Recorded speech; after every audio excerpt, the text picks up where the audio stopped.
Todos. Agradeço a oportunidade, é sempre uma honra, um privilégio de estar aqui, não é porque eu sou filha da minha mãe, eu sou filha da Cris, que não, a gente não deixa de sentir agradecido ao Senhor, né? Porque a obra é dele, a gente está aqui só representando o reino de Deus, né? Mas quem faz é ele. Esses dias eu estava fazendo uma oração, né? Falando com o Senhor, e o Espírito Santo colocou algo tão, que eu achei tão maravilhoso. O meu áudio tá bom? Que eu deixei a janela aberta. Tá bom. E ele falou que nós somos como uma rádio. A rádio, ela só ecoa a voz do mensageiro. A rádio não fala.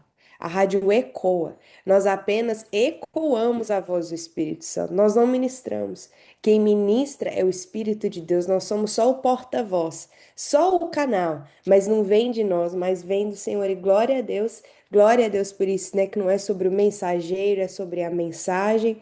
E não é sobre o vaso, mas sobre o que o vaso carrega. Não é sobre nós, mas a mensagem que nós carregamos, o reino que nós representamos. E glória a Deus por isso.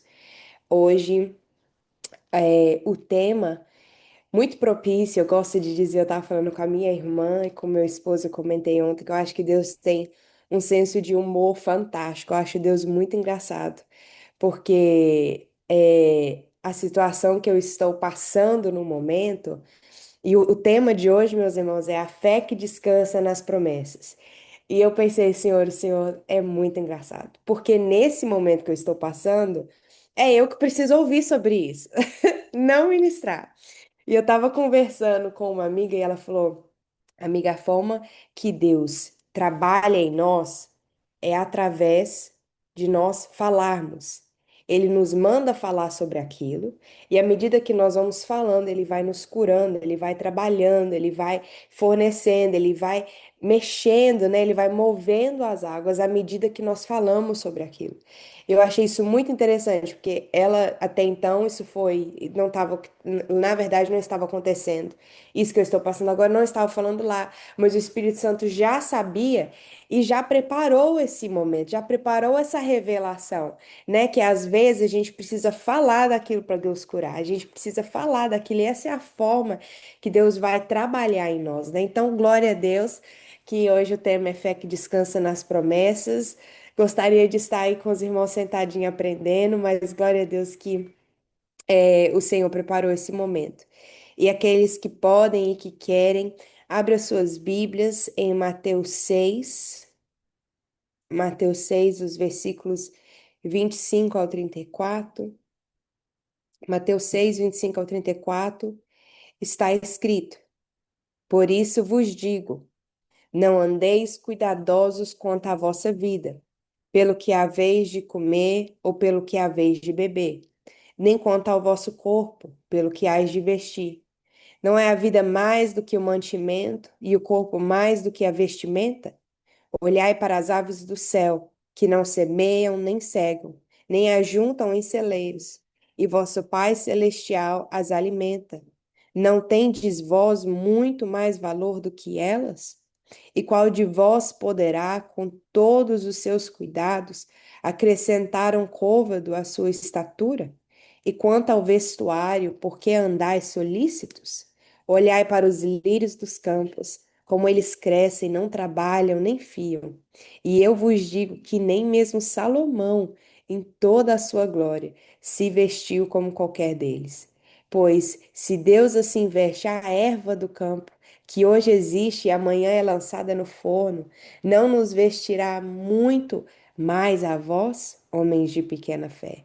Não andeis, pois, inquietos, dizendo: que comeremos, ou que beberemos, ou com que vestiremos? Porque todas essas coisas os gentios procuram.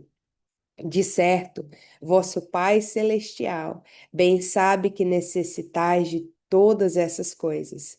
Mas buscai primeiro o reino de Deus e a sua justiça, e todas as demais coisas vos serão acrescentadas. Não vos inquieteis, pois, pelo dia de amanhã, porque o dia de amanhã cuidará de si mesmo.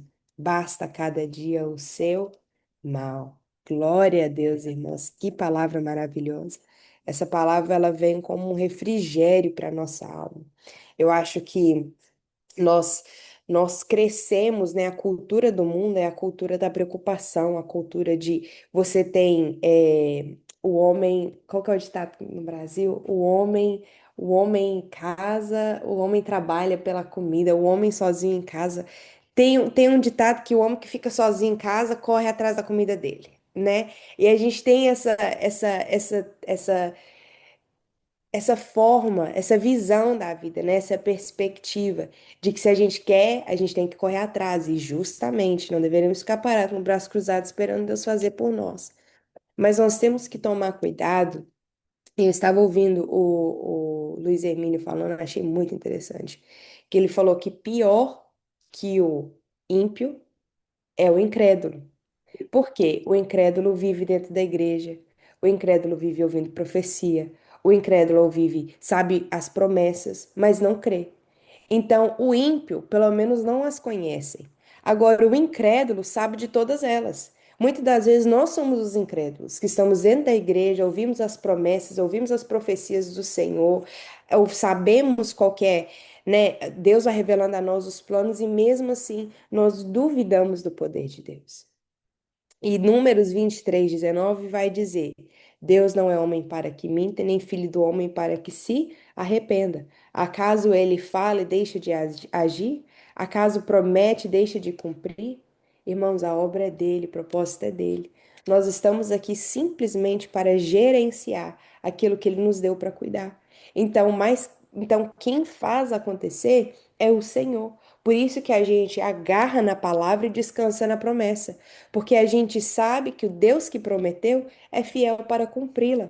E eu acho que Deus permite nós passarmos por essas fases para que a nossa fé seja fortalecida, para que nós não venhamos sair da graça e entrar no merecimento. Tem coisas que Deus está dizendo para você, tira a mão que eu coloco a minha.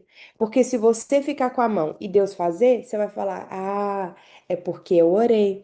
Ah, é porque eu jejuei. Ah, é porque eu passei madrugadas acordada. Ah, é porque eu corri atrás. Ah, é porque eu pesquisei. Ah, é porque eu paguei um preço." Não. A gente faz a nossa parte, mas quem faz acontecer é o Senhor. Não é merecimento, é graça. É claro que isso não nos, não, um não anula o outro. Nós não devemos ficar parados esperando acontecer, mas quem faz é completamente o Senhor. Então, a gente vê que a confiança no Senhor nos permite descansar. O que que Deus está falando? Olha os lírios dos campos, as ervas dos campos. Nem Salomão, em toda a sua glória, se vestiu tão bem como elas. E elas não trabalham, nem fiam. Elas estão vivas no dia, outro dia são jogadas no forno, do, no forno do fogo. E mesmo assim o Senhor cuida delas, quanto mais a nós que somos a imagem e semelhança de Deus. Isso é uma palavra, a fé, né? Muitas das vezes a gente já ouviu uma palavra, né? A gente já até decorou o que está escrito em Hebreus 11:1, né? Ora, a fé é a certeza daquilo que esperamos e a prova daquilo que não vemos. E nós, muitas das vezes, nós sabemos, mas não praticamos. Nós colocamos a mão e pedimos ao Senhor. O Senhor faz, mas a nossa mão está lá. Mas Deus está falando, tira a sua mão. Porque a partir do momento que você tirar a sua, coloca a minha. A gente tenta ajudar a Deus, né? Oh, quantas vezes eu já não tentei ajudar a Deus, ajudar Ele, dar conselho para Ele. Olha, se eu não sei o Senhor, mas eu acho que se o Senhor fizesse desse jeito, nesse tempo, dessa forma, usasse essa pessoa, acho que essa seria a melhor forma, viu? E a gente tenta, né, dar conselho para Deus de como fazer. E a renúncia, meus irmãos, a renúncia por Cristo tem muito mais a ver com aquilo que nós vamos ganhar do que aquilo que nós vamos perder. Olha isso, isso é muito forte, cara. A renúncia tem muito mais a ver com aquilo que nós vamos ganhar do que aquilo que nós vamos perder.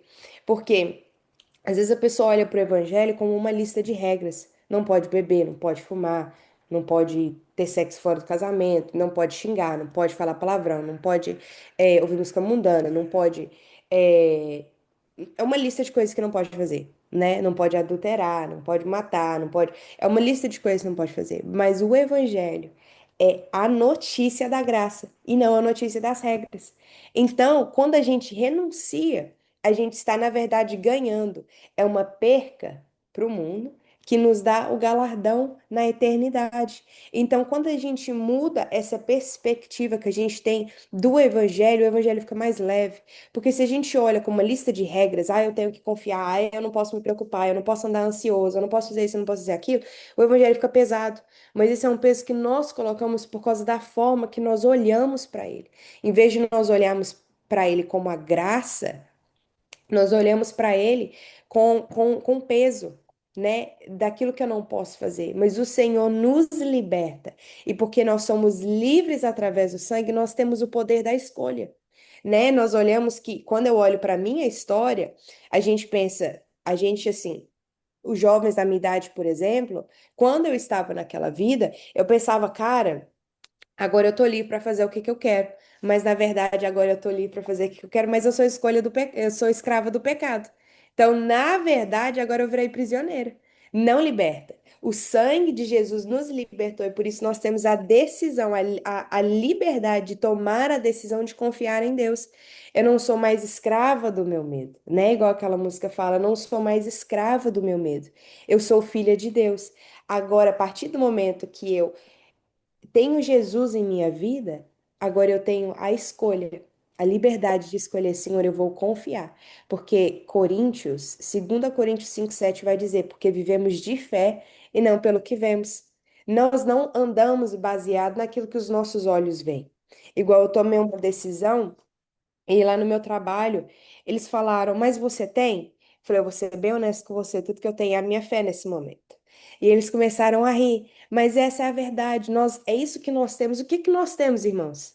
Porque às vezes Deus está falando para nós, abre mão do seu plano B, abre mão do seu plano C, abre mão do seu plano E, D, F, o alfabeto, abre mão das segundas opções, deixa eu ser o seu plano A, porque eu te garanto, se eu prometo, eu te garanto. Só que o nosso problema é que a gente ouve a palavra e esquece na promessa. A gente vai num culto, recebe uma profecia forte, a gente fica, meu Deus, como que Deus vai fazer isso? Mas eu creio, eu creio. Passa alguns meses, passa algumas semanas e nós esquecemos. Nós esquecemos daquilo que o Senhor falou e a gente volta e coloca a mão de novo. A gente tira a mão, mas aí a gente vê talvez o movimento tá indo muito devagar aos nossos olhos e a gente coloca a mão de novo. Deus está falando, não vou fazer enquanto você não tirar sua mão, porque é pela graça e não por mérito. Glória a Deus por isso. A confiança, irmãos, nos permite descansar. Desde que a humanidade ela foi gerada, Deus desenvolveu um expediente pessoal e personalizado para nós. A graça de Deus é para todos, a salvação de Deus é para todos, mas o expediente de Deus é para aqueles que esperam no Senhor, é para aqueles que confiam e deleitam no Senhor. As coisas dão errado a partir do momento que nós não deixamos Deus trabalhar. As coisas vão desandando. Já percebeu que quando você está longe de Deus, tudo começa a dar errado? Você começa a xingar mais, você começa a ficar mais bravo, mais irritado, você fica mais impaciente, você fica mais agitado. Isso é um sinal que talvez você não está tão perto do Senhor como você pensa.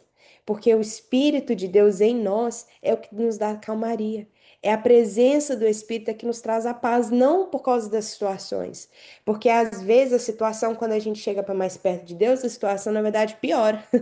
Né, Jó? Olha o que aconteceu na vida de Jó. Se a gente olhasse para a situação, a gente falaria, cara, Jó estava muito longe de Deus, perdeu tudo, até os filhos. Jó não ficou com nada, a não ser o seu próprio corpo, que estava todo cheio de doença. Mas se a gente olha para o coração de Jó, né, que Samuel vai dizer, 1 Samuel vai dizer, eu não vejo como os homens veem, eu vejo o coração, a gente vê que Jó estava mais próximo de Deus do que nunca. Jó estava ali, ó, juntinho com o Senhor, porque Jó, ele tomou a decisão, ele fez a escolha, eu vou confiar no Senhor, porque eu vivo pela fé e não pelos meus olhos. E é isso que nós precisamos fazer. Além do que os olhos veem, o nosso coração decide confiar. E nós trabalhamos, muitas das vezes, que eu estava falando, que nós devemos tomar muito cuidado para não trabalharmos a medida do mérito, e sim da graça. Porque Deus está falando, se você quer ver a minha mão, então tira a sua. Você quer começar a ver Deus agir? Tira a sua mão. Tira a mão. Não coloca a mão. Tira. Se a mão já tá, já tira. E se a mão não tá, não coloca de volta. Porque o Senhor vai fazer infinitamente mais a partir do momento que nós damos liberdade a Ele para fazer. E a fé não é a perca do controle, é a entrega dela. Olha isso. A gente não está perdendo o controle, a gente está entregando. A gente fala, Senhor, olha, eu já tentei ajudar o Senhor, eu já tentei. Pensei em várias formas de como seria bom que o Senhor fizesse, mas de todas as formas que eu tentei, nenhuma deu certo. Então agora eu decido, eu tomo a escolha de entregar ao Senhor o controle, porque eu confio em Ti. E quando nós confiamos em Deus, a nossa alma está dizendo a Deus: o Senhor tem primazia da nossa mente e nada pode ocupar o espaço do Senhor. A fé, ela é uma escolha diária de confiar no Senhor, além do que os olhos veem. Eu acho Jeremias é o meu profeta, um dos meus profetas favoritos, né? Jeremias é conhecido como o profeta chorão. E eu me identifico muito com ele, né? O profeta chorão. Eu sou a profeta chorona. Eu gosto muito de Jeremias. E Jeremias 17:9 vai dizer: enganoso é o coração, mais do que todas as coisas, e perverso. Quem o conhecerá? Irmãos, não confia no seu coração. Não confia nos seus sentimentos. Não confia nas suas emoções. Confia no Senhor. Às vezes a gente confia nas nossas emoções e as nossas emoções são enganosas. Às vezes a gente vê que é, a gente está bem firme na presença do Senhor, aí do nada nós estamos fracos. Aí nós nos sentimos muito alegres, e aí daqui a pouco nós estamos tristes. Às vezes nós estamos muito fortes, aí ficamos fracos, ficamos muito alegres, depois ficamos tristes ou temos muita fé, daqui a pouco nós não acreditamos em mais nada, e essas são as nossas emoções. Por isso que a gente não pode confiar no nosso coração. O nosso coração, ele é enganoso, ele mente para nós, ele deceive a gente, né? Ele engana, mas se nós confiarmos no Senhor, ele não é homem para que minta, e nem filho do homem para que se arrependa. Glória a Deus por isso. Uma coisa que eu achei muito interessante, eu gostaria de compartilhar com os irmãos, é que o Evangelho, né, como eu tinha falado, não é a notícia das regras, é a notícia da graça. E quando nós colocamos Deus em primeiro lugar, ele se encarrega do resto. Como diz que ele fala, né? Buscar primeiro o reino de Deus e a sua justiça, e as demais coisas vos serão acrescentadas, né? A gente confia em Deus em primeiro lugar e ele se encarrega do resto. E olha essa chave, irmãos. Tomara que essa chave vire para vocês também, porque quando virou para mim, a minha perspectiva mudou. A gente tem que estar sempre trocando os nossos óculos, né? O óculos vai ficando meio sujo, a prescription vai ficando errada, a receita, e a gente tem que trocar, porque a forma como a gente vê o mundo é baseada nas nossas lentes.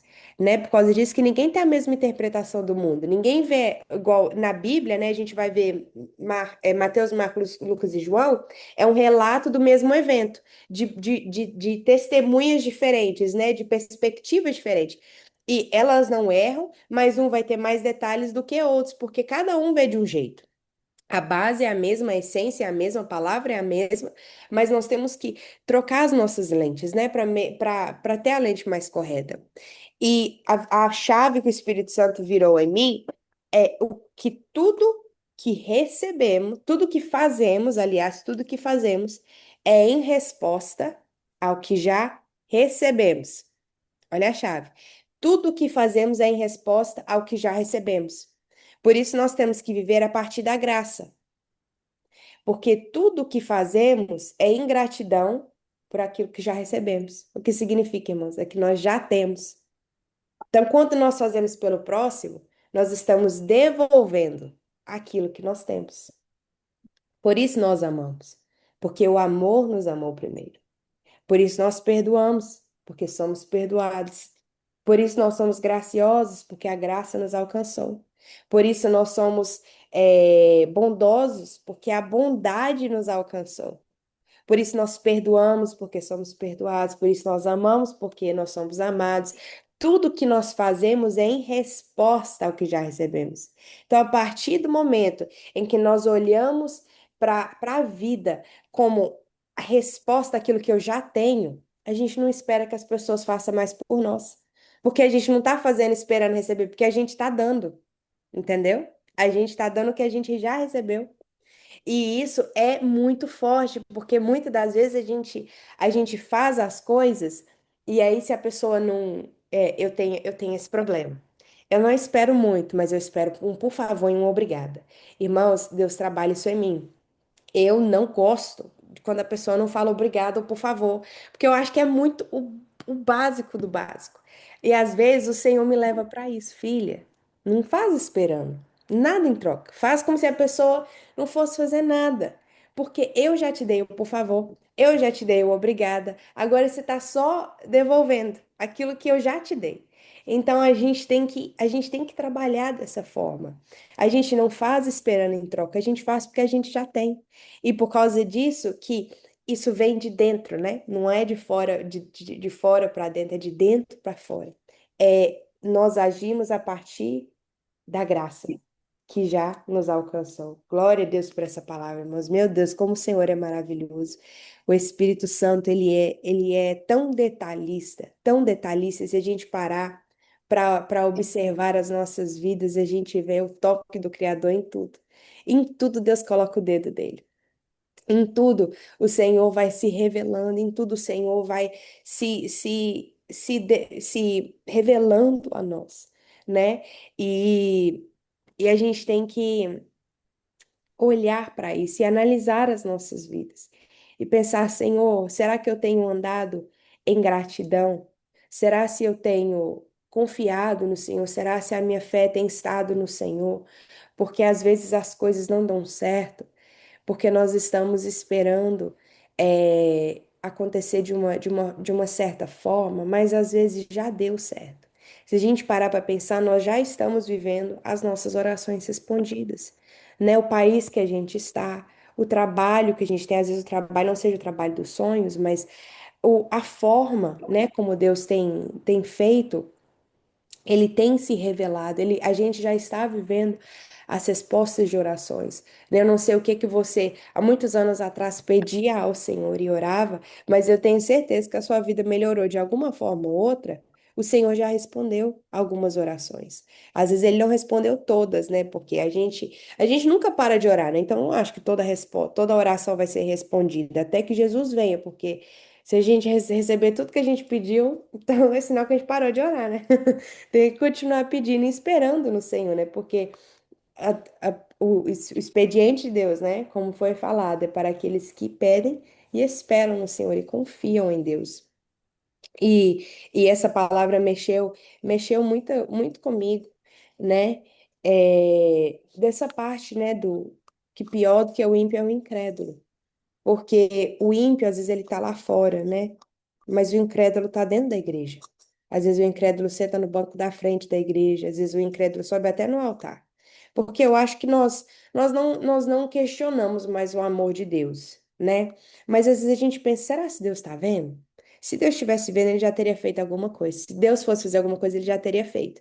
E a gente começa a duvidar. E aí a nossa vida de oração vai ficando mais fraca. Porque a gente pensa, é, será que o Senhor não está vendo? Será se ele não se importa? Não que a gente duvide do amor de Deus, a gente já sabe que Deus nos ama. Jesus morreu na cruz por amor a nós, foi o preço mais alto e mais puro, né? O Cordeiro, aquele que não conheceu o pecado, se fez pecado para que fôssemos feitos justiça de Deus. O Cordeiro, que não tinha nenhum pecado imaculado, morreu por nós. A questão não é mais o amor. A questão agora é: será que o Senhor se importa? Será que Deus está vendo? Se ele se importasse, ele já teria feito alguma coisa. E a gente tem que tomar tanto cuidado, porque isso é um buraco sem fundo. É um buraco sem fundo. E a gente tem que. Filipenses, eu vou tentar achar, acho que é Filipenses 3 que eu estava lendo. É, peraí que eu vou achar, irmãos, eu achei. Muito interessante. Acho que é Filipenses 3 ou Filipenses 4. Pera, gente, desculpa. que veio aqui agora no meu coração e é uma palavra, isso, acho que é Filipenses 4:8. Finalmente, irmãos, tudo que for verdadeiro, tudo que for nobre, tudo que for correto, tudo que for puro, tudo que for amável, tudo que for de boa fama, se houver algo de excelente ou digno de louvor, pensai nestas coisas. Nisto pensai. Pensai naquilo que te traz esperança. Pensai naquilo que edifica a sua fé. Pensai naquilo que te leva para mais perto de Deus. Pensai naquilo que traz paz ao seu coração. Pensai naquilo que acalma a sua alma. Não pensa nos problemas, irmãos. Você acha que Deus já não sabe? Ou se Deus já não sabe, Deus já tem a solução já preparada para você. Não pensa nos problemas. Pensa naquilo que o Senhor te prometeu, agarra nessa palavra e não solta ela por nada. Fala, Senhor, o Senhor me prometeu. Igual aquela mulher que ficava amolando o juiz, né? Amolando o juiz. Aí o juiz fez só para se livrar dela, mas Jesus não. Jesus faz pela graça, Jesus faz pelo amor e ele faz porque ele prometeu e a palavra dele não volta vazia. Então pensa nisso, irmãos. Tudo que for bom, for verdadeiro, nobre, correto, puro, amável, de boa fama, se houver algo excelente ou digno de louvor, nisto pensai. Elevai os seus olhos ao Senhor, de onde me virá o socorro? O meu socorro vem de Deus. Não foca naquilo que está dando errado. Foca naquilo que o Senhor te prometeu. E a fé, ela vai te trazer o descanso. A confiança no Senhor, ela vai além do que os olhos veem, além do que os homens dizem, além do que os homens dizem. E ela vai de encontro ao coração. O coração do Senhor está perto, o ouvido do Senhor está perto daqueles de coração quebrantado. Seu coração está quebrantado, esperançoso no Senhor, cheio de fé, o Senhor vai fazer. Porque ele prometeu, e ele não é igual a gente, né? Que é, não é muito reliable. Mas eu a agradeço pela oportunidade de estar aqui e que nós venhamos continuar, né? Persistindo, persistindo no Senhor. A chave é a persistência. Não desista, irmãos. Às vezes eu vou só dar só mais uma analogia antes de eu terminar. Eu vi uma vez o Steve Harvey falando que, sabe quando você faz um pedido? Seu pedido você não faz, ele chega. Tem um processo todo por trás. Ele tem que ser despachado, ele tem que ser confirmado, ele tem que ser sent to the warehouse, tem que ser pegado pelo courier, o courier tem que mandar para o depot, e aí do depot tem que mandar para sua casa. Às vezes você está nos últimos estágios dessa entrega. Tá para chegar a benção. A benção já foi despachada, já passou do depot, já tá com o courier, já passou por todos os processos. Você está recebendo. Aí você não está em casa. Você fala, esperei. O homem da entrega chega, o anjo do Senhor chega, você não está em casa, ele volta. Olha isso, irmãos. Às vezes eu penso nisso. Falo, Senhor, será se o anjo do Senhor veio aqui na minha casa me entregar e eu não estava em casa para receber? Em casa, assim, os irmãos sabem, né? Mas então continua firme, irmãos. Não seja abalado, não recua, não volta atrás. Continua é persistente no Senhor. Não perca a disciplina, não perca a constância. A constância é uma chave importantíssima na vida do cristão, na vida do crente. Nós precisamos ser constantes na busca, na esperança, na nossa fé, porque o Senhor tem para dar, mas às vezes a gente não tem para receber. E a gente tem que dar espaço para o Senhor, liberdade para o Espírito Santo, porque ele não é invasivo, ele espera nós permitimos. Então, essa é a palavra que o Espírito Santo deu a nós e muito obrigada pela oportunidade. Amém.